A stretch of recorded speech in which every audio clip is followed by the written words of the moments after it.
En su segundo viaje misionero, el apóstol Pablo llega a Atenas, donde vivió una experiencia que sirve para que los cristianos de todos los tiempos aprendamos cómo poder defender nuestra fe en contra de la idolatría, práctica religiosa que siempre estará en el mundo, ya que el hombre siempre va a buscar representar a sus dioses con cosas que pueda tocar, ver y que tengan parecido con él. Pero además hay otros ídolos que pueden estar controlando nuestra vida. Mientras Pablo está en Atenas, el resto del equipo misionero se ha quedado en Berea. Atenas era una ciudad que estaba en decadencia después de haber sido la capital del Imperio griego 400 años antes de Pablo. Aún conservaba su gran arquitectura, pero la mayoría estaba dedicada a toda clase de dioses y diosas.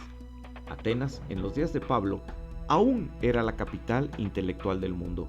Los mejores pensamientos producidos por el hombre pasaban por Atenas. En esta ciudad, Pablo se enardece viendo la idolatría. Hechos capítulo 17 versículo 16, y empezó a predicar a judíos y griegos. Su doctrina sobre la resurrección de los muertos interesó tanto a los gentiles que lo llevaron al Areópago, plaza pública desde donde se oía toda clase de enseñanza que interesaba a los pobladores de esta ciudad. Hechos capítulo 17 versículo 21. En este lugar, Pablo hace referencia a una inscripción en un altar en Atenas, al Dios no conocido.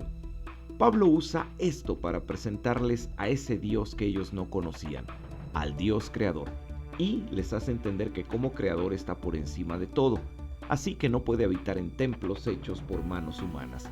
Hechos capítulo 17 versículo 24.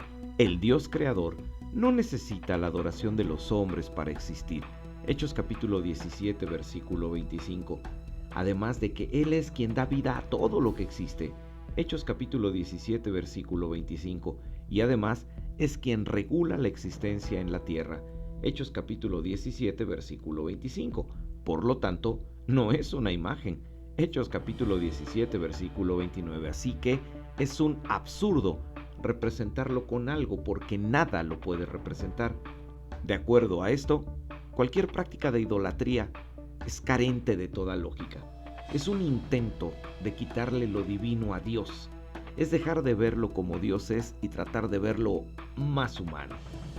Estos argumentos contra la idolatría impactaron a los oyentes de Atenas y pueden impactar a cualquier persona que esté cometiendo idolatría en nuestras vidas, incluso tú. Por su parte, los habitantes de Atenas entendieron que Pablo claramente les hablaba a ellos. Entre los oyentes de Pablo estaban los estoicos y los epicúreos. Los estoicos creían que un gran objetivo lo dirigía todo y que el hombre tiene que buscar que todas sus acciones se acomoden a ese objetivo. Esto producía orgullo y suficiencia. Los epicúreos, por su parte, creían que el fin del hombre era el placer y que este placer podía conseguirse buscando la paz y amando a la humanidad. No negaban la existencia de los dioses, pero ellos decían que si existían, no se involucraban con los seres humanos. Estos grupos se opusieron a Pablo, y no creyendo que un hombre, Cristo, pudiera levantarse de los muertos, se burlan de Pablo y solo algunos atenienses se convierten. No hay registro antiguo de alguna iglesia cristiana fundada en Atenas, y esto sin lugar a dudas fue consecuencia de la gran dureza del corazón de los atenienses. Cuando nos enfrentemos con algún idólatra o tú seas un idólatra, pongamos especial atención a los argumentos que estos presentan, porque siempre nos dirán cosas como: yo solo busco hacer lo correcto, o con lo que hago es suficiente, o yo soy una buena persona, o trato de no meterme en problemas, con eso basta. Que nos quede claro, estos argumentos son respetables, pero nunca serán suficientes. El idólatra debe escuchar que lo que hace no es lo que debe hacer, no es lo que Dios espera, y nada de lo que haga será recibido por Dios. Los atenienses tenían un Dios no conocido con el cual cometían idolatría. ¿Esta idea puede estar existiendo en la actualidad? El diccionario de la Real Academia Española de la Lengua define idolatría como adoración que se da a los ídolos y amor excesivo y vehemente por algo o alguien.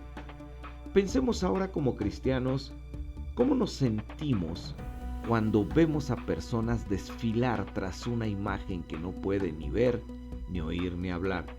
Salmo 115. Seguramente sentimos tristeza, decepción o ira santa por la forma en que se sustituye a Dios.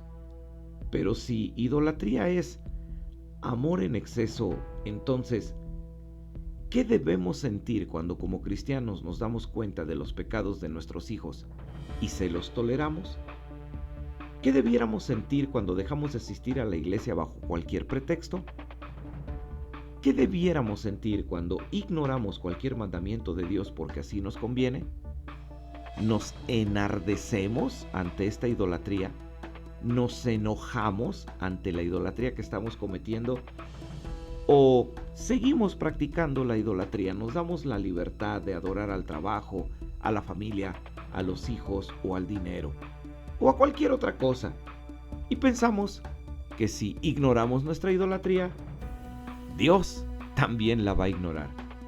¡Qué ciegos estamos a veces los cristianos! Y recuerda, si quieres saber más de la Biblia, suscríbete.